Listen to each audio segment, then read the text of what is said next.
Welcome to the HReSource podcast, a series designed specifically for business owners and executives who want to better understand people to increase productivity and performance.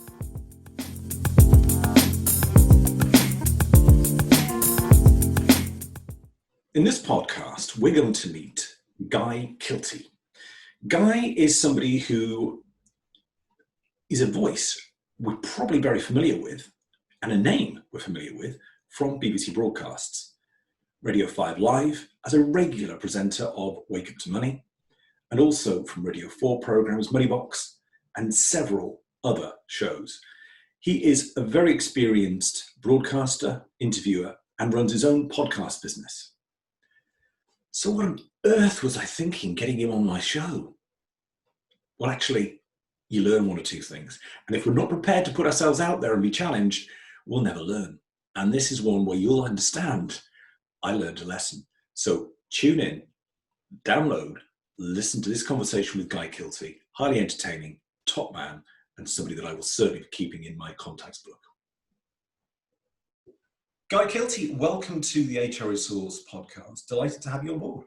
Thank you, David. Nice to be here. Now, I started my podcast by talking about how guests have got through, how they're getting through lockdown. But I wanted to move on because things have sort of started to become unlocked. And I was going to talk to you about how's life now being unlocked. But Manchester, and you're still in lockdown, aren't you? Is it lockdown too? Yeah, we are. I mean, it was what, three weeks ago they announced the tighter lockdown for Manchester. So yeah, it was a bit of a blow, I'll be honest.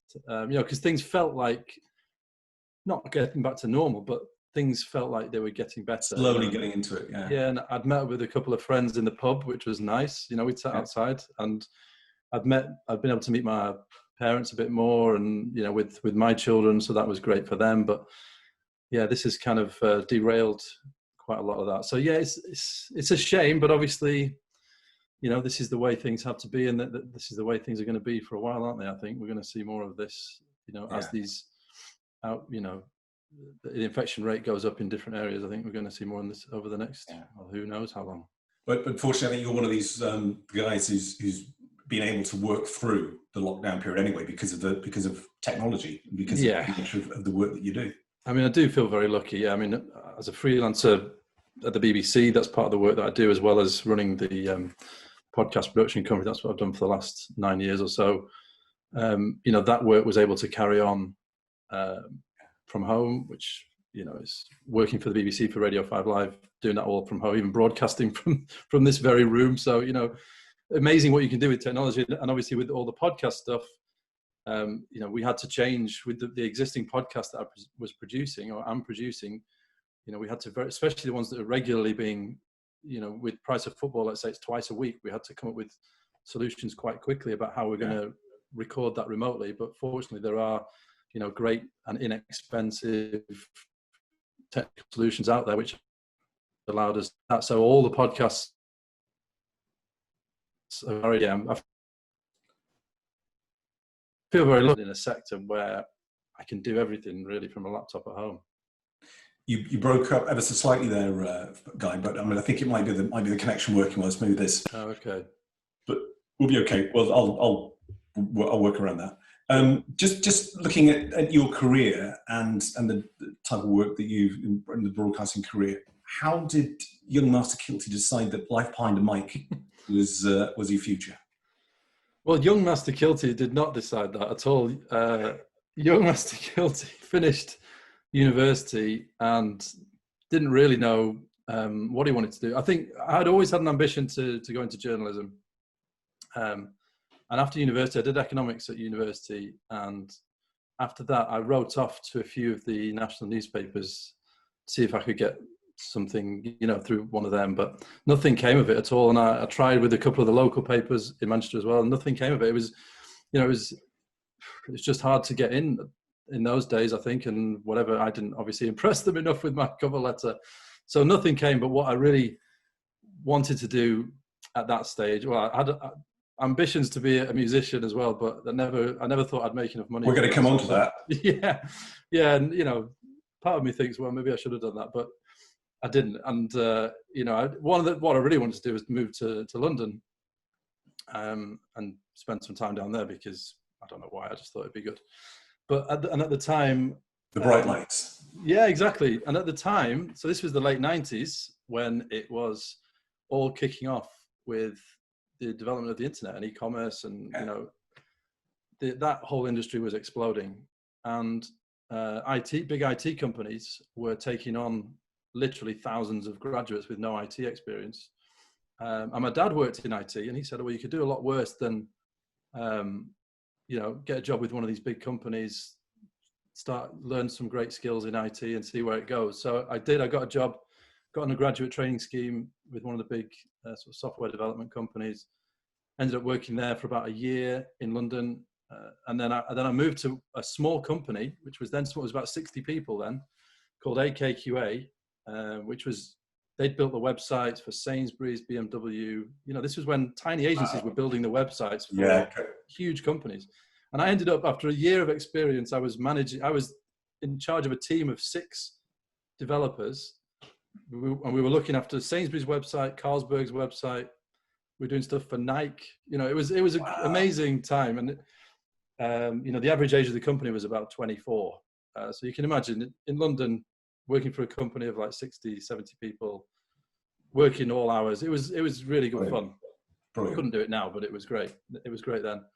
And then actually, after a couple of years there, I probably stayed in London for about 5 years. I moved back to Manchester, and inspired by that company, me and a friend set up our own sort of web development, graphic design company. And we ran that I was freelancing as well, doing IT stuff, but we ran that for about 3 years. But then the old itch for journalism was still there. So I decided, it was proving tough with the business. It was so competitive in the web, developing websites for companies. We were kind of, realistically, successful companies do get set up now, but there were so many companies about our size trying to do exactly the same thing. It was the Wild West, wasn't it? And we were good, but I don't think we weren't. I'm not saying you were cowboys. I'm just saying it was. We were okay, but we weren't the best. So we weren't winning. We could have, in an ideal world, we'd have been winning bigger and bigger contracts, but it just wasn't happening. So I decided I needed to sort of scratch that itch of doing journalism. So I retrained to do journalism at that point. I actually spent a couple of years abroad in between, because that was something I wanted to do as well. But then I'd retrained as a journalist in 2010. After a year in a sort of entry-level job, I then started freelancing at the BBC. Pretty much the day that parts of the BBC moved to Salford, I started freelancing there. And that's where I've been, working for 5 Live, Radio 4, Breakfast TV since then. And the whole getting behind the microphone, just to answer that question, that was never my intention when I joined the BBC. I was quite happy behind the scenes and, producing and, doing stuff. I didn't really have great ambitions to be behind the microphone. How did that happen? How did you find yourself in that? Yeah, so what happened was it isn't done in Salford anymore, but for a while, they've got this, in the BBC, they've got this thing called GNS, which is basically a service that's internal to the BBC. And it's where a reporter is offered to all of the local radio stations. So a reporter will sit in a booth and they'll be covering one story, and they will line up 5-minute slots with Radio Kent, Radio Wales, Radio Manchester, Radio Scotland, bam, bam, bam, bam. You do the same story like 25 times across the morning. And at that time, so probably about 6-7 years ago, it was done through the business team in Salford, and because that's who I was working for primarily.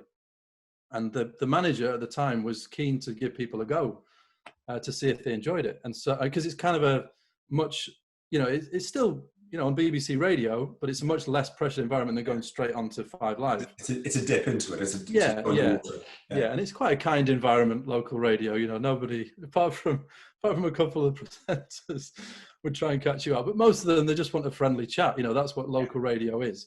Yeah. And actually, I did it for a few weeks, and I just really enjoyed it. I loved the buzz of being on live radio, and which I didn't expect.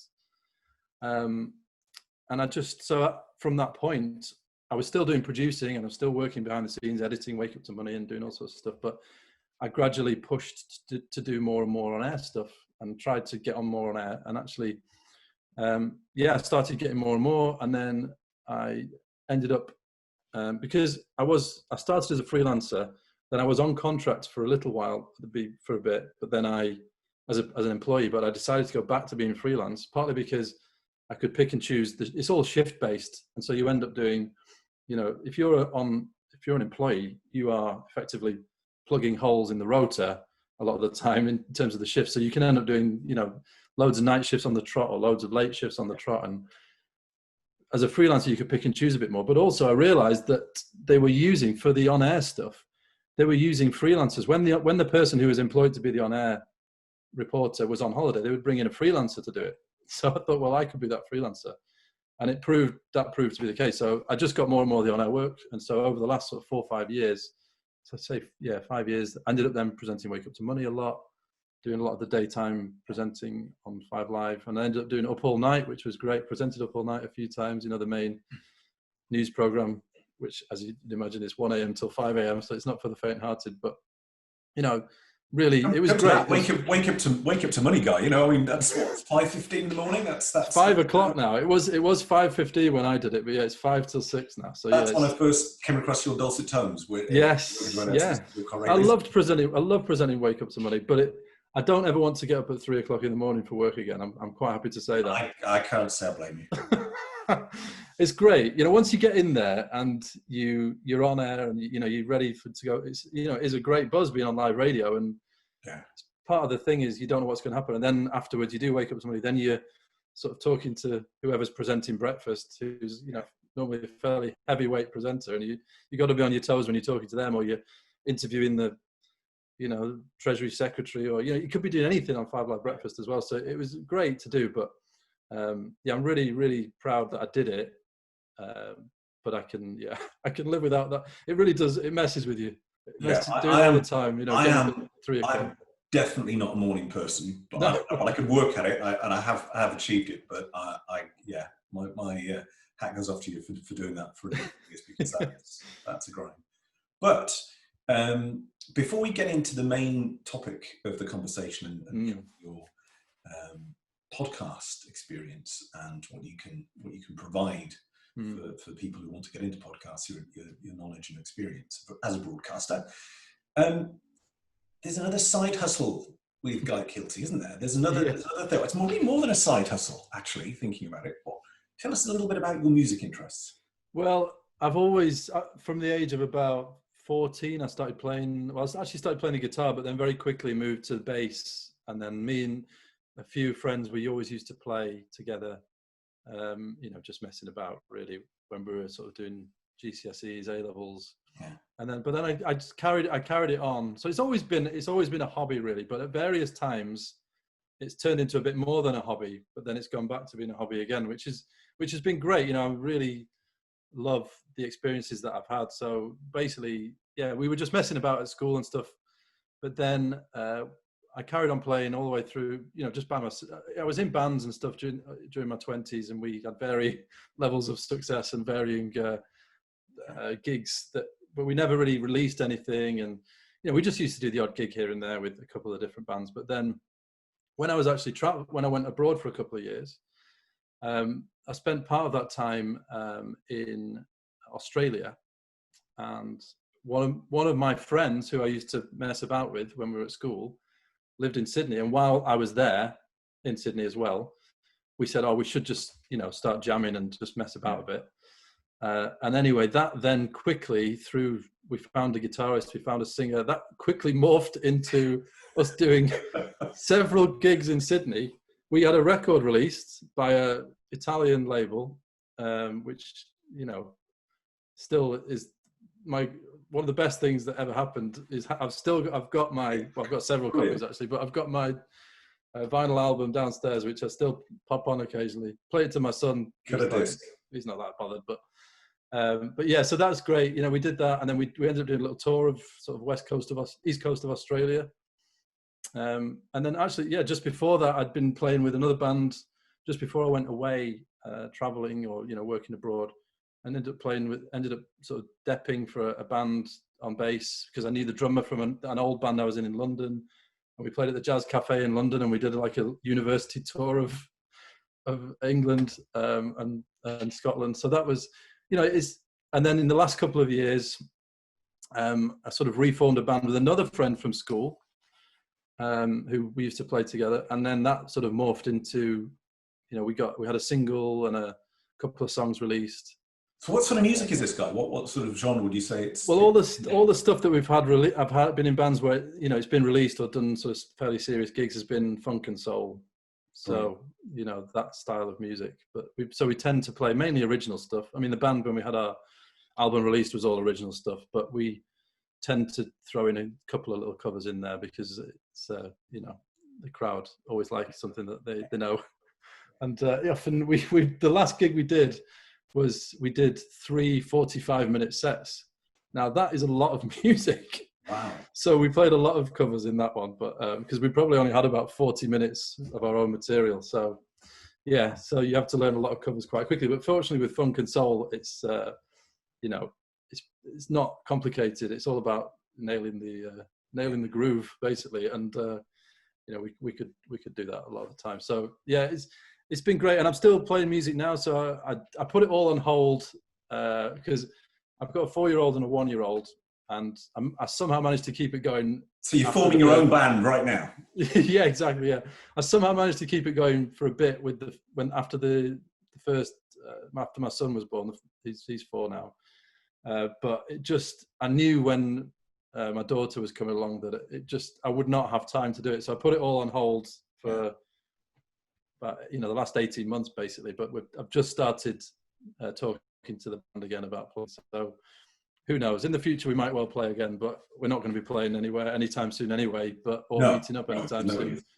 But what's great now is we can exchange stuff electronically, and just I've got this most of us are able to record rough stuff at home, so we can just exchange ideas digitally, which is brilliant. Brilliant. And actually, I think having done all the music and been involved in the production side of the music has massively helped me in terms of the radio stuff and the podcast stuff, because I love mixing audio, and it's one of the things that obviously is a big part of the job with radio and with podcasts is putting the audio together and creating a sort of putting the elements together, particularly with music. And as the perfect broadcaster that you are, that was a lovely segue into the next piece now we're going to talk about, which is the main subject matter, which is podcasting and the entrepreneur Kilty, and I'm going to get this right, Dap Dip.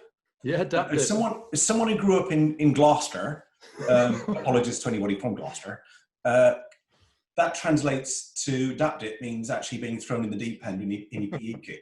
Because in Gloucester, daps are plimsolls or sand. Right. Is that an actual thing then, Dap Dip? Or no, you just put those together. If you said that, that's what you're going to do. I'm going to get you Dap Dip, mate. You're going to get in there. So I'm just curious. Yeah, that was. Well, that actually. So it's not easy naming a company or naming a band or so many things have already been taken. Hard to find a good name. Yeah. And so when I decided to start the company, which was about 18 months ago now, I was looking for a good name, and then I realized, and this comes back to the music, because there's a band called Sharon Jones and the Dap Kings, really a brilliant funk and soul band. Yeah. Sharon Jones has passed away sadly now, and but she and the Dap Kings, they're a band that I love, and they have a song called The Dap Dip. And I decided when I was going to name the company, I would look through all my records, and see if something jumped out at me as a potential name, and that did. So I quickly looked on Company's House, see if there was a Dap Dip Limited. Quickly looked to see if dapdip.co.uk was taken, and neither were taken. So that was it. I was like, right, done. That's it, because I didn't want to spend, weeks and weeks trying to think of a name.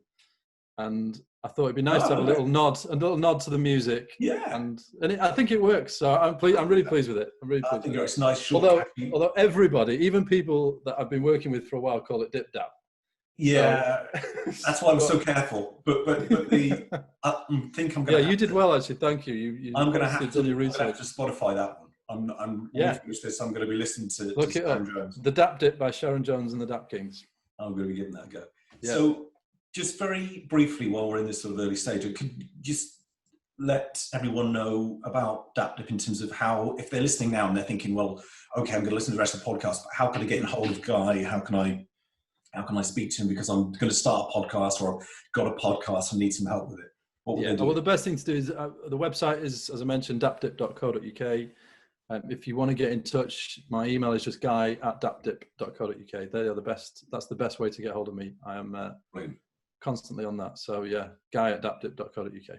Now, we're using a podcast to talk about podcasts. I'm either very brave or completely stupid to have somebody on who's got a production company about it to critique it. But you've already, I will confess, you've already provided me with some very useful guidance in relation to what I'm doing, which I am going to take on board and actually implement. So thank you. Pleasure. So part of that, on the back of that, obviously, I thought it would be helpful because it's a growing medium, has been around for quite some time. But do we understand the background of podcasts, where they morphed out of? Do you know anything about the history of podcasting? Not that I can really sort of recite off the top of my head. I think, they developed over the last sort of 15 years, haven't they? And there was it feels to me there's kind of been two peaks. There was a peak around 2010 where they really exploded in the few years before that, didn't they? Yeah. And all the newspapers suddenly had podcasts for all the different things. All sorts of people had them, but then it got to a point where it was basically nobody was really making very much money from them. But that's gradually changed over the last sort of 10 years again, and now I think we're reaching a new peak where actually there's a lot more money going into through advertising, because the numbers and sponsorship, because the listener numbers are now at a level where it actually can be credible or an enticing prospect for an advertiser to advertise to I think podcast audience. And I think partly the reason for that is that the studies that have been shown, obviously listener numbers are growing massively, but all the studies show that the vast bulk of podcast listening is done on your own. People are way more engaged in podcasts than they are in other medium, particularly radio, actually. And they're way more likely to act on a sponsor or advertiser's message in a podcast. Yeah. And I think a lot of that is partly to do with the way that podcast advertising and sponsorship has evolved. It's not just, there are some providers that do very successfully just whack an advert into the middle of a podcast that's completely unrelated. But actually what the skill of a lot of the podcasters have done is that they've incorporated the sponsorship into their podcast, and they only get sponsorship from brands that they actually use or trust. And so that then, they have a smaller listenership than, say, TV programs or radio shows. But that smaller listenership is way more likely to act on that sponsorship or advertising. So I think, the listener numbers is massive. It's crucial that that's been growing exponentially. But I think it's alongside all this information now about how sort of trusted and how intimate, the podcast listening experience is, and how much people trust podcasters. What's the advantage? The things they point them to. What's the advantage, you think, over using audio over video?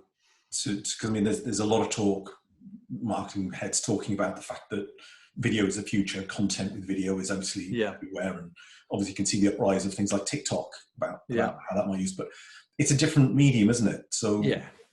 I mean, I think clearly there's a massive place for video.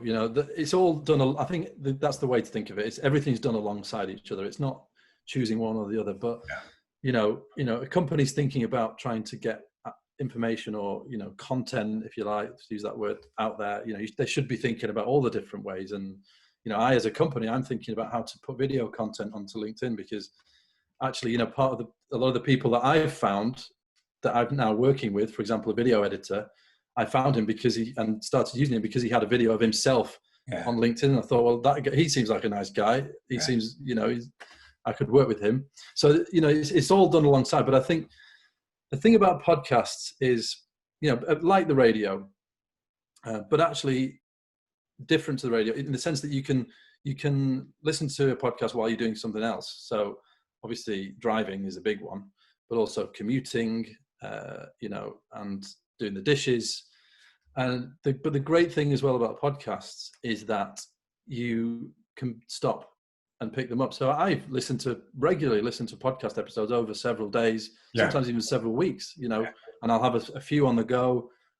I'll revisit another one of them. I'll go back to another one, and you can just pick it up where you left off. And what's a bit following on from what I was saying, you know, about in terms of the audience and the sort of intimacy of podcast listening, I think there is something very personal about it. It's like music, really. It's, you know, I'd read an article which was a while ago now, but it was comparing sort of podcasts with bands. So, you know, people tend to go all in. They find a podcast they like, a bit like a band, and they go all in for it. And they, you know, they buy the T-shirt, they listen to it every week. You really connect with it. And I've done that with the podcasts that I listen to.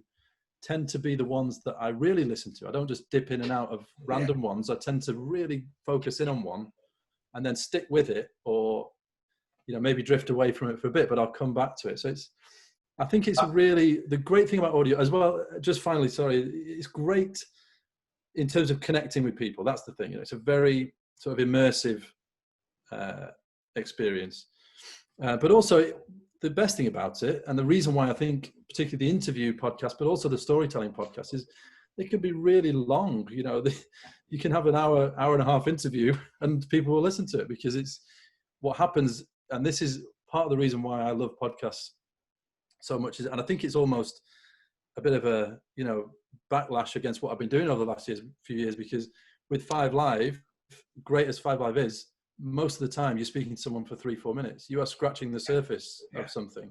Whereas if you talk to someone for an hour, you will tend to get much more interesting information out of them. And so if you're prepared to give the time to it, then it's much more rewarding, I think.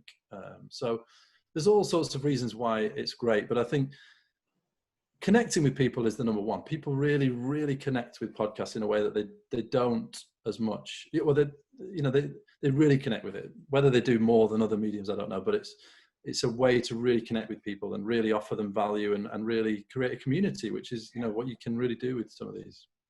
Do you think the resurgence in podcasts has been down to perhaps the proliferation of other channels, and this is almost a sort of me time, where you can be very specific about what it is you want to consume, whereas I guess if you're in a family and you're looking at things like Netflix, or you're looking at various other entertainment mediums, they're quite shareable, and therefore you need to sort of share your interests and perhaps make some compromises, whereas with a podcast you can say, I'm particularly interested in Top Flight Time Machine. And 2 guys just talking very strangely to each other, because that appeals to my sense of humor, my interest in football and sport generally, and nobody else in my family, everybody else thinks I'm completely nuts for listening to. Sorry guys, Sam, you know, but it is.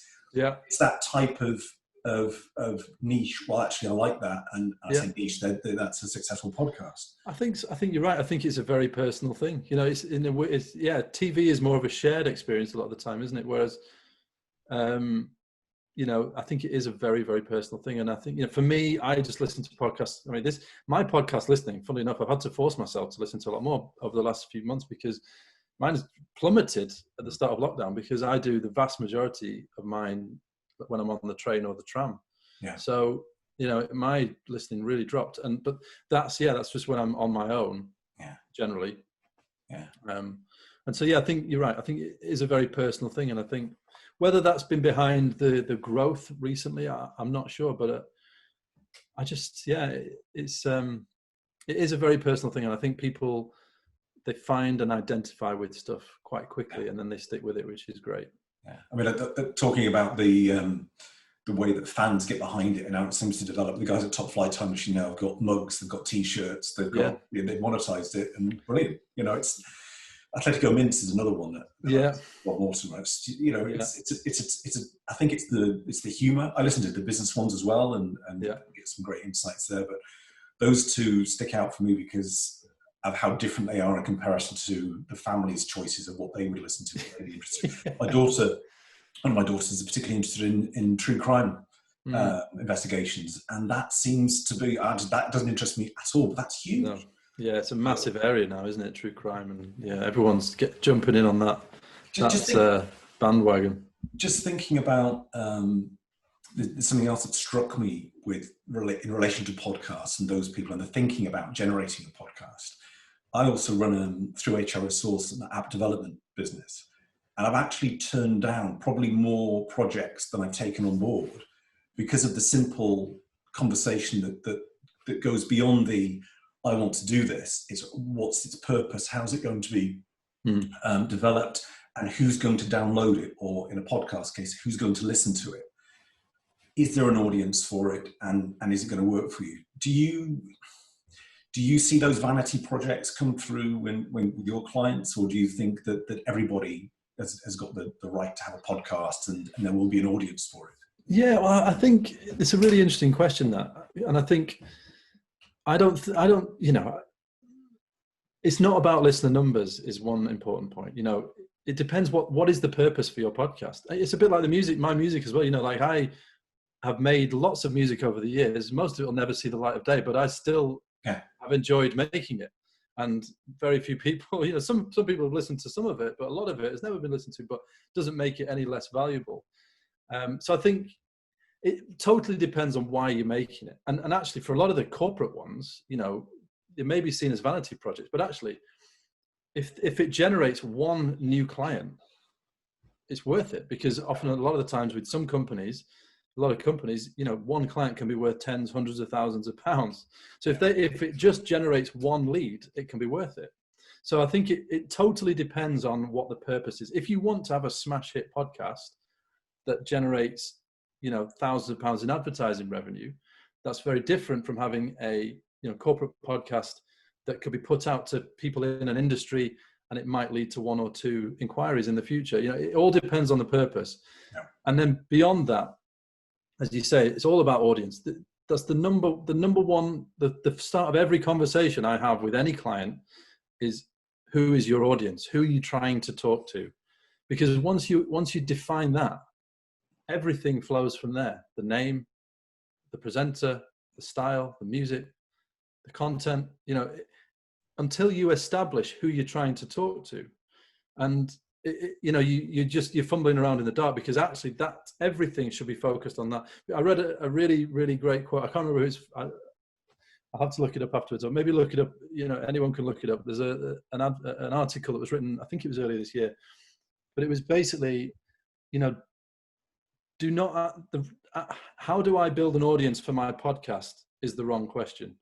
How do I build a podcast for an audience is the right question. You establish the audience, then you think, okay, what do they want? What should I give to them that will make them come listen to it and come back? So it's getting this whole idea of, right, we're going to make a podcast. How do we make people listen to it? Yeah. It's completely the wrong way of thinking. Yeah. You've got to think of it totally the other way around. We might have got that one right with HReSource because the community came first. Yeah, exactly. So if you've already got an established community, then great. So it's a companion to that. It's obvious who you're talking to. Yeah. But I think a lot of the time, and actually, there's one of the things about podcasting or any sort of media or any sort of advertising to attract,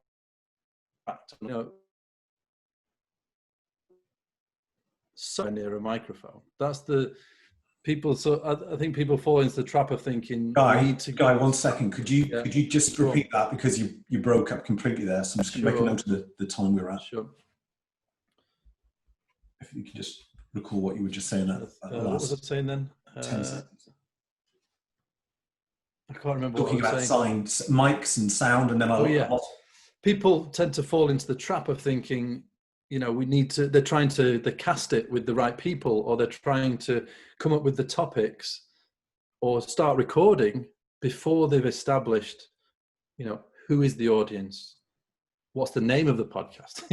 That can make a difference, because one of the big things about podcasting, it's not just about the audio, it's about the name of it, and it's about the logo, because you realize the more that you do this stuff, the logo for a podcast, most people see it on the mobile phone screen. It's tiny. So you can't have a logo that you've got to squint to read, or with loads of text on it, or it's got the brand identity of the podcast is really important as well, because let's face it, there are hundreds of thousands out there. So you've got to try and attract people to yours. And so, all this, there's a lot of thinking that needs to take place before you start recording. That's the thing as well that I try and get across to people, because as I say, if you get those things right before you start recording, it can make a massive difference to your success, however you judge that success. Would you say your first piece of advice, going back to when we started this particular segment, is really to identify the audience? Work out who are you trying to speak to. That until you have that, you shouldn't go any further. I don't think, because it will then inform every single decision you'll make from then. That is the number one piece of advice for anyone thinking about starting a podcast or trying to think about how to improve a podcast that they've got already. Who am I trying to talk to? Who are you trying to talk to? And am I talking to them? Am I giving them what they need? I mean, we use this phrase add value, don't we? But which is a bit jargony, but am I adding value to people that could be listening to this? Because that's obvious. That's what it's, at the end of the day, that's what it's, whatever you judge to be the value. Most podcasts really fall into the sort of two categories of telling stories or providing information. And, the value would be in hearing a great story or hearing a great interview in the first type. But the second type is actually giving people really useful information, like yours would probably fall into that category more. How can I learn more about a particular industry? Is it adding value to the people that are listening? And so you have to work out who those people are, because people are investing their time in listening, and they've got other choices. So you do many choices. I mean, the fact that anyone listens to anything is a bit of a miracle, really. But when you think about, the myriad of choices that everyone has, whether it's TV, whether it's radio, whether it's walking out the front door, or, looking at the internet, or, have a cup of tea, it's a miracle that anyone listens to any of your stuff in many ways, I think. Anything that anyone produces. Sorry? Or they can hear it above the background. Yeah, exactly. That somehow that through all the sort of stuff that's out there, they've found your stuff and they're listening to it. I mean, it's pretty amazing when you think about it, the choices that people have. And, that's what's great when you find something that when you hit on a formula, or you find a combination of things that people relate to, it's great because you all the work that you put in before you start recording feels like it pays off. Just on the point of, we've got the audience, we've got them lined up, we've got them set up, we've actually managed to bring a few people through, and they're plugged in, they've got the headphones in, or they're at the gym, they're driving the car, they're on the tram, and they're listening in. Is there something that could make a difference? Is it one of the points that you made to me, and I've currently got my sound deadening stuff around me, things like cost of mics and equipment. How much does it cost to actually set something up as a podcast, and how important is it in the quality of the equipment that's used? That's a really interesting question. I think, over the last 10 years, people have been very, very forgiving about the audio quality, but I think people are becoming slightly less forgiving now. In the last couple of years, people are expecting slightly higher sort of production values. And I think, but having said that, the content is king. If you've got a slightly dodgy, or if you're in an echoey room, or it doesn't sound that great on the microphone, people will forgive that if what you're saying is interesting. So the equipment is important, but it's not the be all and end all. And actually these days for, 50 quid, you can get a really good USB microphone. And that, and just a pair of earphones, and that is all you need to do stuff remotely, like we're doing right now. And really, you can do a similar thing if you're recording face to face, where you can, for a couple of £100, you can pick up a couple of decent mics and a recording device.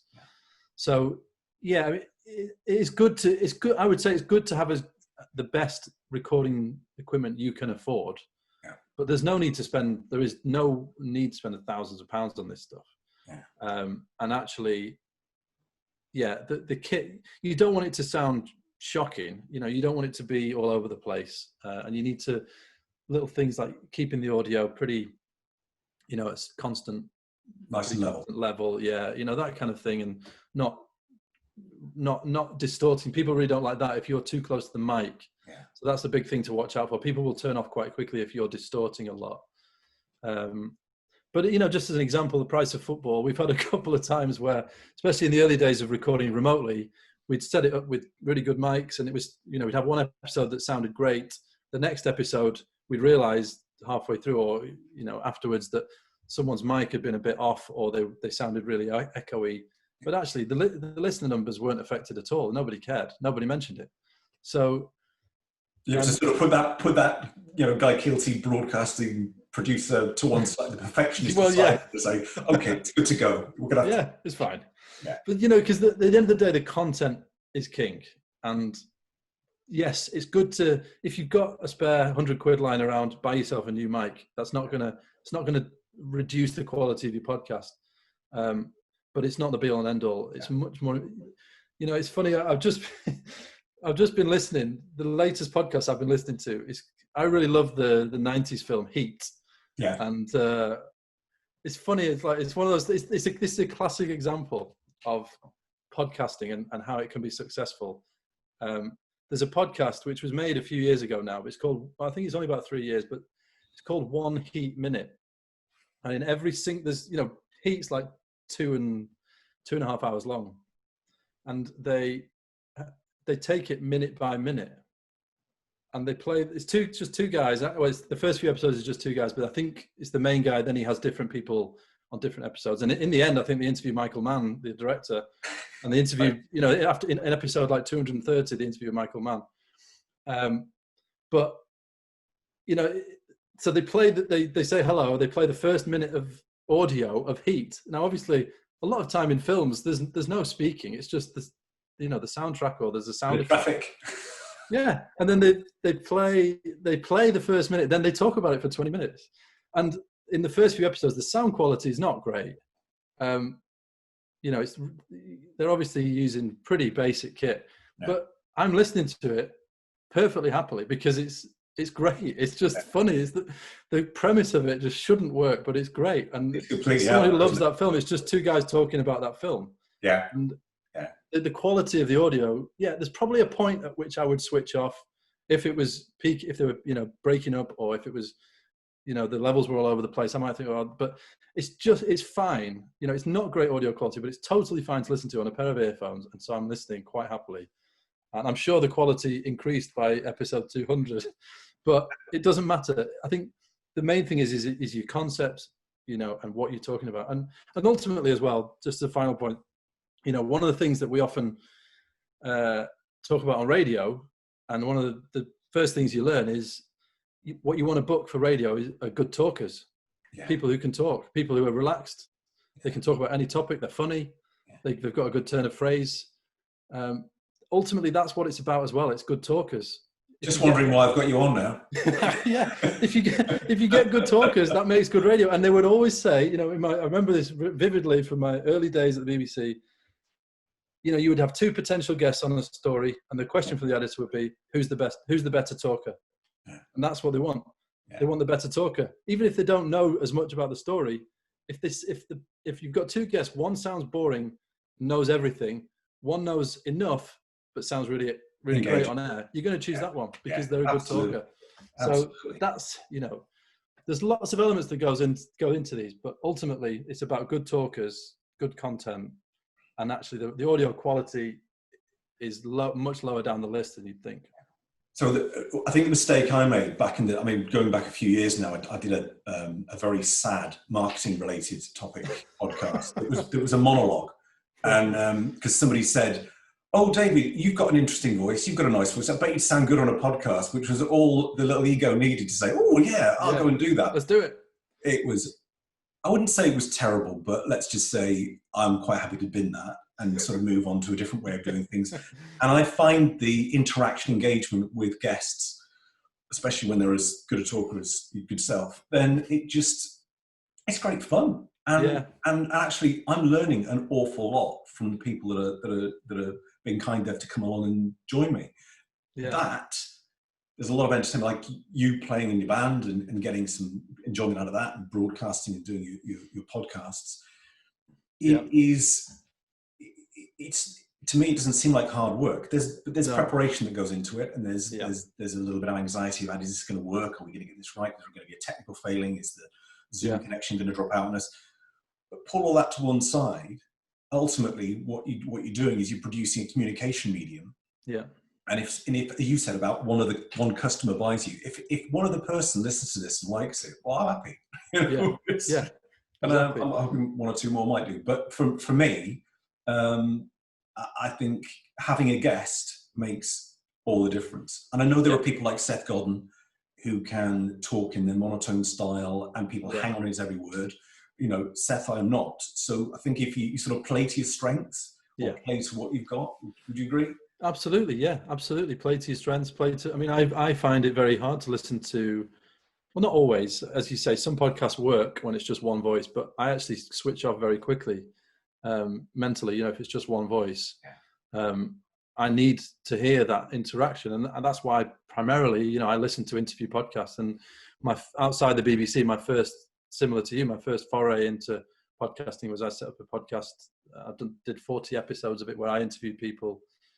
And it was just great fun, and I was just literally emailing these people saying, can I come and talk to you for an hour and a half? And loads of them said yes. And I went to people's houses and just set up in their front room and talked to them, and it was brilliant. Was that Creative Forces? Yeah, Creative Forces. Yeah, I listened to a few of those because you had on Ian McMillan. Yeah, that was just an amazing hour of my life. What a guy! Talk about voices. With stories. Talk about voices. That guy is just Yorkshire. That's one of my favourite episodes. We met in because he's in and out of Media City a lot, because he does a lot of Radio 4 programs, and obviously I was working primarily at 5 Live, so we agreed to meet in just in a meeting room in one of the office buildings just in Media City, and we just set up in there, and he just it was hilarious. It was so if you want to hear a funny hour, listen to the Creative Forces podcast interview. And the other guests that you've got on there. But I would just say that Ian McMillan for me is, because I follow his Twitter account as well. Yeah.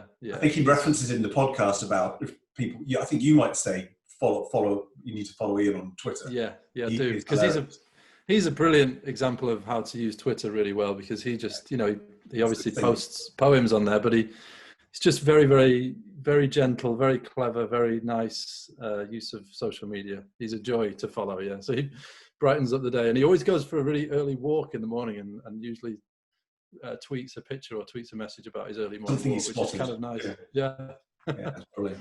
Yeah. When you get into that conversation you're interviewing and your experience, what's probably the most important thing to remember as the interviewer?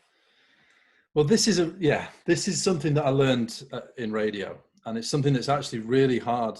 It takes time to learn, and it sounds really obvious, but the most important thing is to listen to what the person's saying, and because the temptation, especially when you're going on, live radio for the first time, I think it's feels a bit more sort of there's more of a safety net with podcasts, isn't there? Because generally you're always pre-recording it, and then you're going to go away and edit it. So your mind can go blank for a minute, and you think, I'll just edit that out or whatever.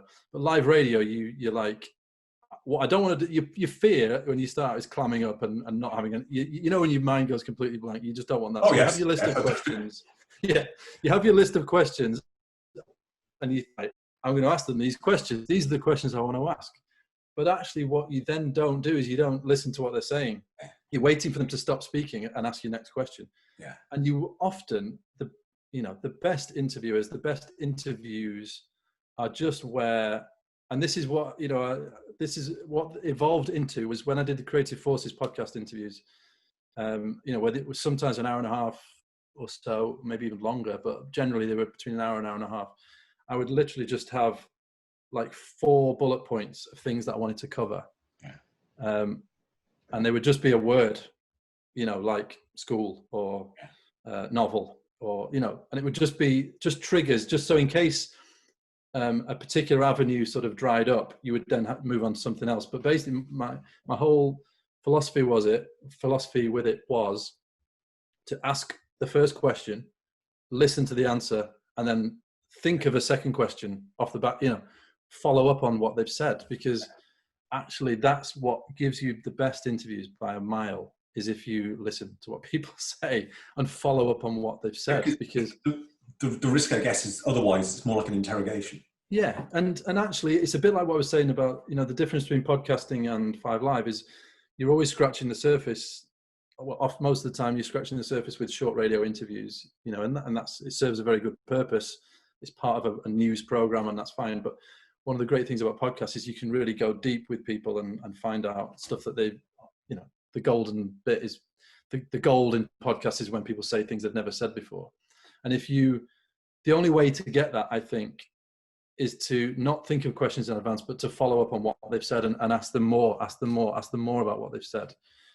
Can you tell me a bit more about that? Or, what did you mean by that? And, what, and people will often say, you realize what people say all the time is, something happened, but let's not talk about that. You say, no, tell me what happened. Tell me what happened there. So, and that's when you get all these things, all these sort of defense mechanisms that we all have. And this isn't about tricking people into saying things, by the way, but it's sort of drawing stuff out of people is the great interview skill, I think, which, I think I got reasonably good at it, but I'm certainly not as good as a lot of people out there. Some people are absolute masters at doing it. And it's just that very gentle, coaxing someone along down a road that they've opened the door a crack and you just sort of open it up a lot more. So I think back to your original question, and it sounds obvious, but you'd be amazed how many people don't do it. It's listen to what people say and follow up on what they say, rather than think, I've got these 20 questions, I want to get through them. I think if from a personal point of view, what I've drawn on, although I'm obviously not interviewing you for a job, but it's interview techniques. When I've had roles when I've been interviewing candidates in and or even applying for jobs and being on the other side of the desk, taking the position of recruiting somebody and having that sort of discussion, where people get that wrong is they turn it into a 20 questions that tries to sort of pull somebody up and identify whether they're up for the job, as opposed to actually listening to what they're saying and picking up on the cues and the things that are of interest that might be something to explore, that actually you might find that this person who will be employed for job A is actually going to be perfect for job C. Yeah. And you didn't really find that out from a CV or from doing like a traditional type of interview. And this sort of conversation has similar echoes to that, because things that you might want to talk about in terms of the relationship you have with the guest and how you find and how you draw things out, that's gold dust for me in terms of podcasting, because that's how you should properly interview somebody, as opposed to just looking at the technical side of things about what level of mic you need and how your room's set up and have you got a cushion behind your mic, all that sort of thing is useful. But if you're going to make a difference, I think it's those subtle elements that you've mentioned are really, really important. Agreed. One of the things that I haven't done yet on my podcast, but is something on my to-do list, is a trailer. Oh, yeah. Yeah, it's a good idea. Well, I would say it's a good idea, but I'd say it's a good idea before you make episode 1. So the trailer is a really useful tool. But yeah, it's really only I'd say it's really only useful before you've launched, because, it's a bit like a movie trailer, basically. You want people to get people's interest in a very short space of time.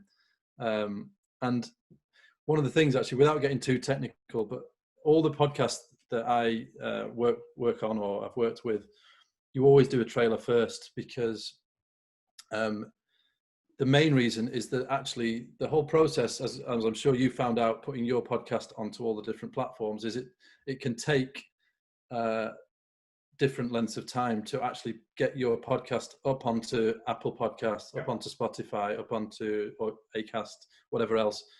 It can take up to 2 weeks to appear on Apple Podcasts. So the beauty of creating a 1-minute trailer is that you put that live and then push that to all the different platforms.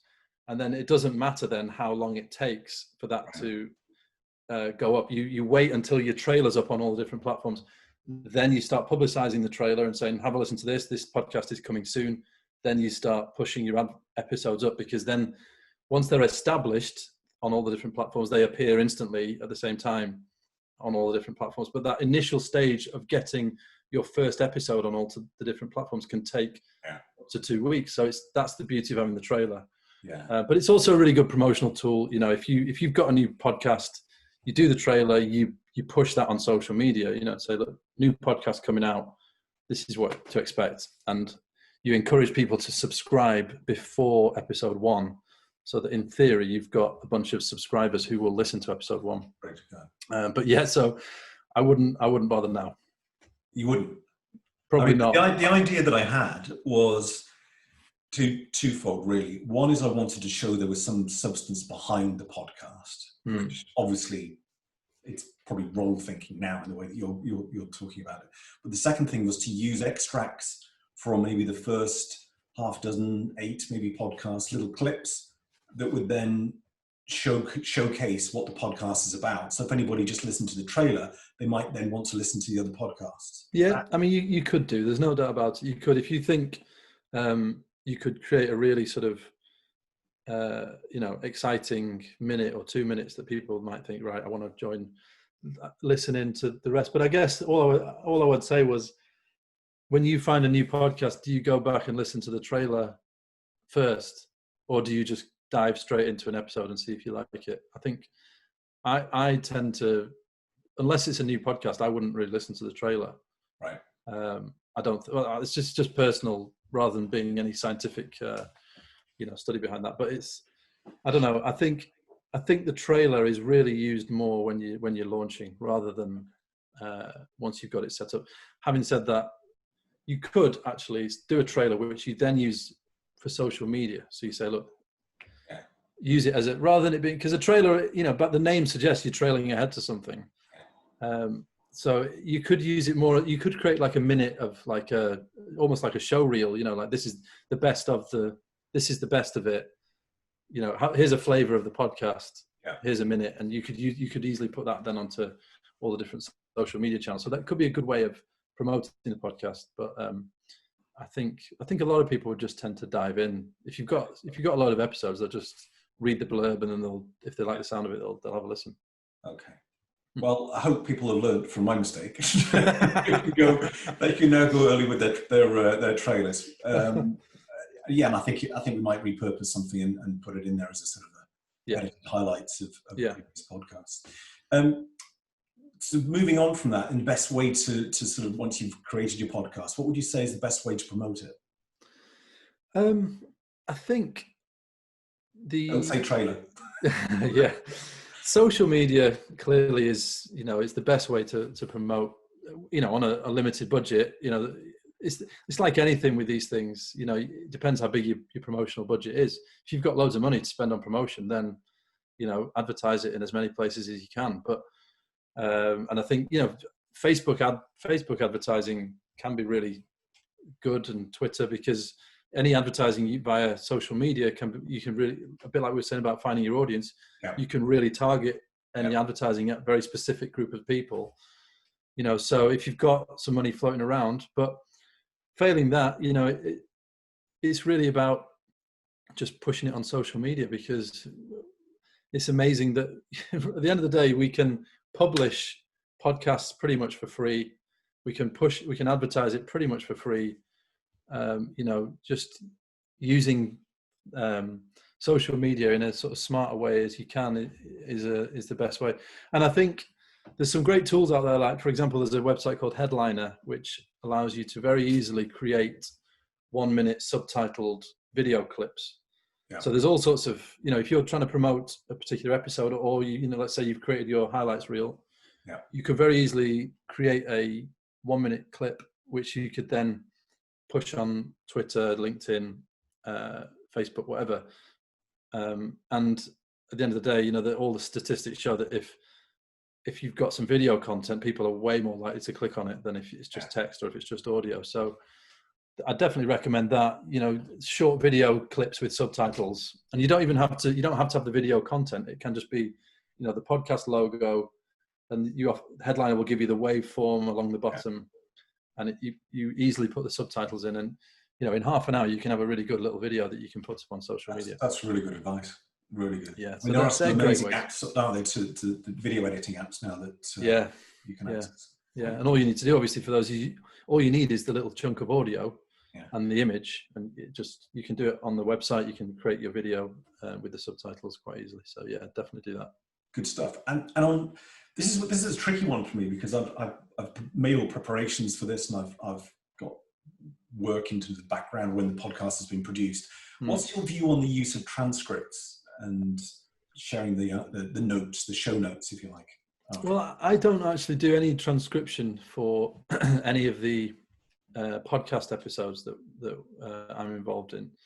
I think there's two ways it can be useful. I think the first one is if you put the transcriptions up online. Let's say you've got a website for the podcast. If you put the transcriptions up online, then that then increases the chances of that podcast episode being found if someone does a Google search, or search looks on a search engine for, let's say, a podcast about how do you make a podcast.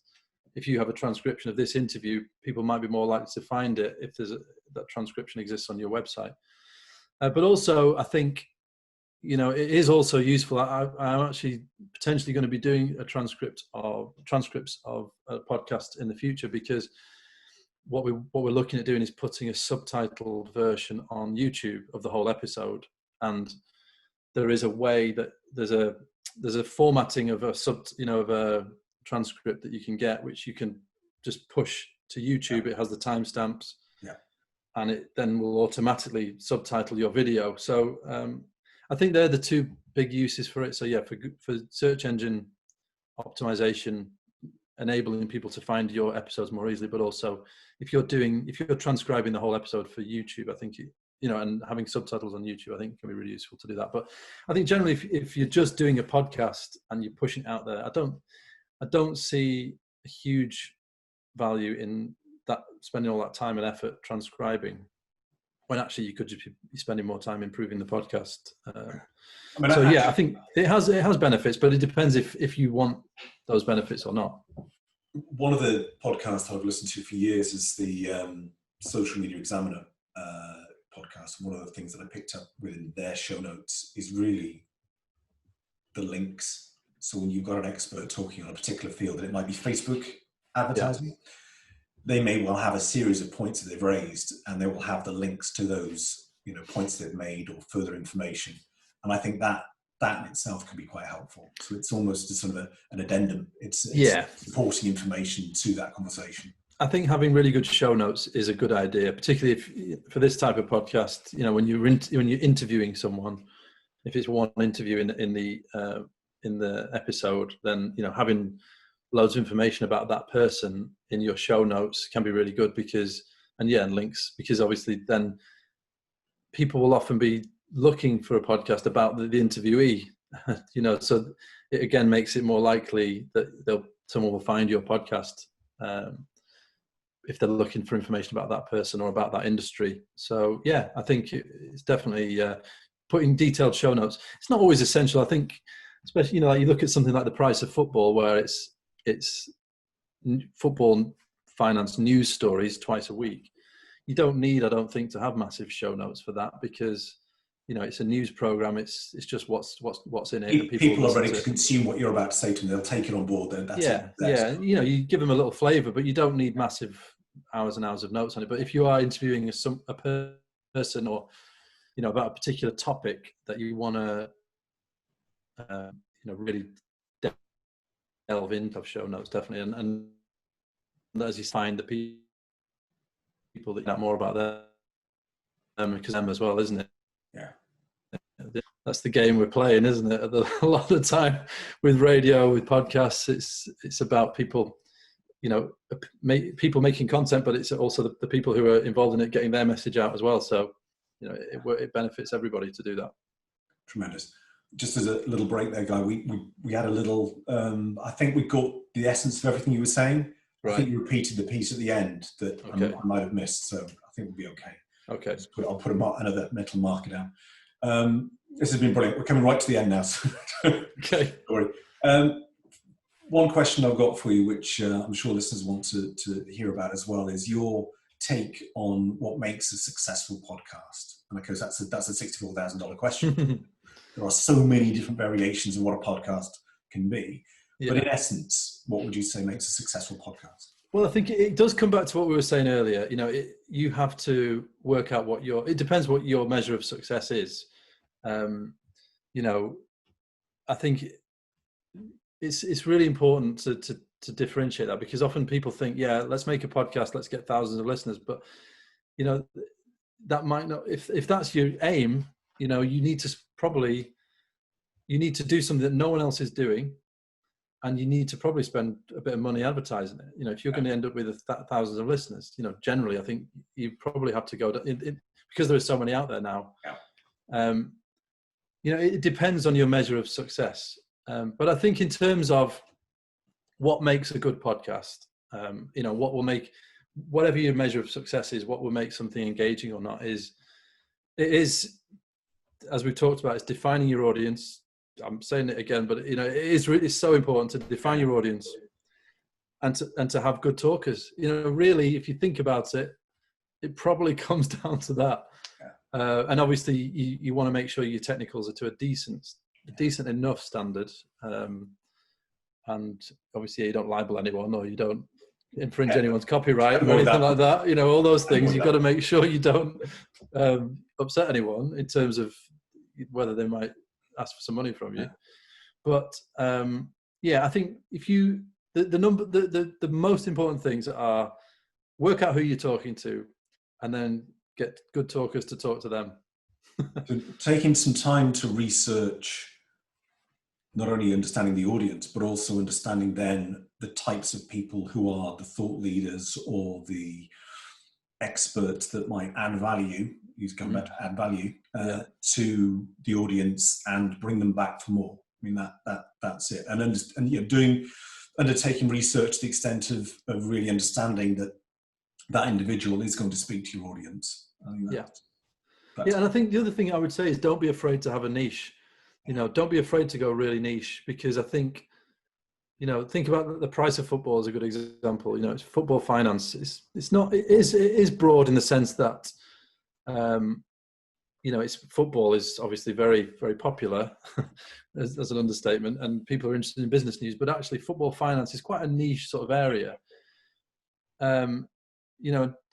Don't be afraid to be niche, and a bit like the One Heat Minute as well. You couldn't get much more niche than that, could you? Okay. Analyzing a movie minute by minute. But there's probably, if you think there's an audience out there for it, then they'll find it. Yeah. So I think I'd say that just as a final thought. I think being too broad can be a problem.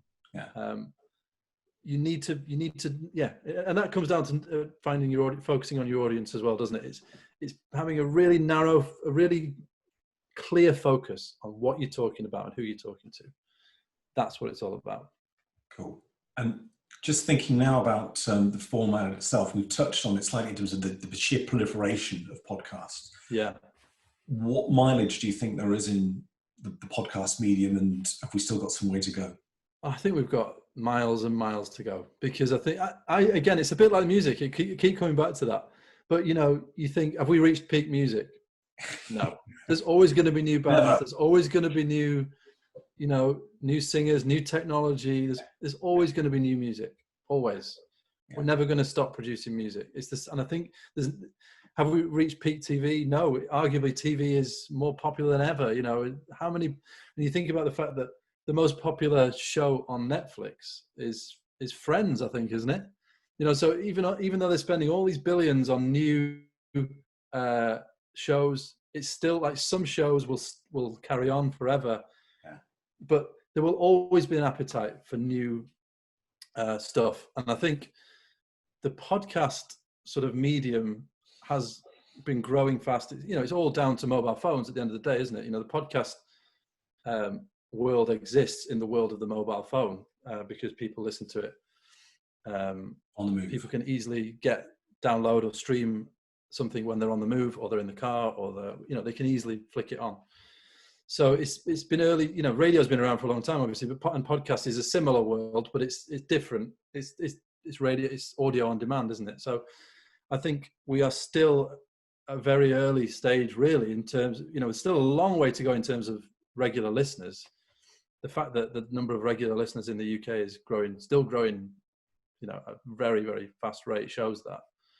And I think even when we do reach a sort of plateau of listener numbers, there'll always be an appetite for new and exciting podcasts. So I think that the volume of successful podcasts, or the volume of podcasts, may shrink in terms of there may become more dominance from bigger players. Yeah. Because it's felt like a very democratic world, hasn't it, in many ways. It might become less and less possible for a independent podcast to be found, particularly as the gatekeepers like Spotify and Apple are really jumping on podcasts now, aren't they? You know, and having podcasts that are exclusive to Spotify, exclusive to Apple. That's the way it's going. So I think that the barriers to entry might become greater. Certainly, but I think in terms of peak podcasts, no way. I think, you know, there's miles and miles to go before there isn't a peak. You know, as I say, I think it's like music. There will be more. There will always be new podcasts. There'll always be new music. There'll always be new TV. There'll always be new stuff that people want to consume. So good stuff. I hope so. Anyway. Absolutely. More power to the podcast. Yeah. One final question for you, in terms of your career and where you've taken your broadcasting career and your podcasting business, who's inspired you? Who's influenced you? Quite a few people along the way, I would say. I think it's hard to name individuals really, because you know, lots and lots of people have had a big influence on how the sort of decisions that I've made. I think the guys that started AKQA really inspired me when I was, you know, in terms of like, let's separate the sort of work, if you like, doing the IT and doing the journalism. I think the founders of AKQA, I found when I joined them when it was 60 people, you know, they'd started that from nothing, just the four of them in a bedroom. And, you know, I'd found that really, really inspiring. And that led to me creating that first company when we were sort of graphic design and web design. And even though that sort of, you know, came to an end, I don't see that as a failure anyway. It was more, you know, we tried and we did as well as we could, and it just didn't quite work out. It showed you what was possible. We wanted. Sorry? It showed you what was possible. Yeah, and I think I learned a huge amount then, which I'm now putting into practice now with like this, effectively the second company that I've started. But I think also a couple of the people who I started the BBC with, I found they just really showed me the ropes and gave me huge amounts of the knowledge that I now, you know, carry with me. And you know, it's a steep learning curve when you join somewhere like the BBC, and sure. you know, you need people to help you out. And so I definitely had a couple of those. So yeah, I'd say those people in terms of professionally, you know, they were the first people I worked with at the BBC, and the founders of AKQA were a massive inspiration. So, DapDip, I've got that right the right way again. Yeah. DapDip and broadcasting as a freelancer, and obviously next year's appearance at Glastonbury.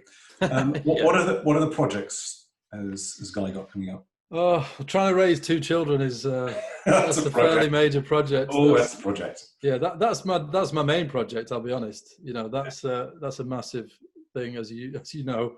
Absolutely. And it's great, but it's both very time consuming, very very exhausting. So I love it, but it's that's my main project. Yeah, so I think I'm really looking to scale back the BBC from September, you know, and really focus on DapDip. But basically, I'll be doing a combination of parenting, DapDip, a little bit of BBC probably, and trying to do as much music as I can. That sounds like a good work-life gigging balance right there. I'm trying. Work-life balance is hard with a 4-year-old and a 1-year-old, but it's you know, it's I try my best. You're looking okay on it. Guy, thank you very much for taking the time with us today. It's been fabulous, really interesting, lots of really useful information, lots of takeaways. We will produce some show notes. We will provide some extra links to the information you shared with us. Thank you. Pleasure, David. Thanks for having me. Thank you.